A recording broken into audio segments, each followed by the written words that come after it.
চলো আজ ম্যাগিতে ইউনিক কিছু ট্রাই করা যাক, যেটি হবে ভীষণ স্পাইসি এবং হবে চটপটা। তো তার জন্য প্রথমে আমি নিয়েছিলাম একটি ম্যাগির প্যাকেট। ম্যাগির প্যাকেটটিকে ছুরির সাহায্যে একটু কুচিয়ে নেওয়ার পর কড়াইয়ের মধ্যে একটু বাটার দিয়ে সেগুলিকে ফ্রাই করে নিয়েছিলাম।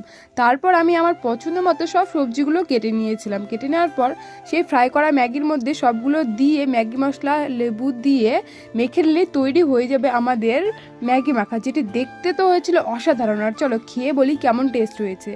খেতে তো হয়েছিল দারুণ দারুণ। তোমরা একবার অবশ্যই বাড়িতে ট্রাই করে দেখো। তারপর তো আমি সবাইকে একটু একটু করে দিয়ে দিলাম, সবার এত ভালো লেগেছে কি বলবো। তোমরা বাড়িতে অবশ্যই ট্রাই করো।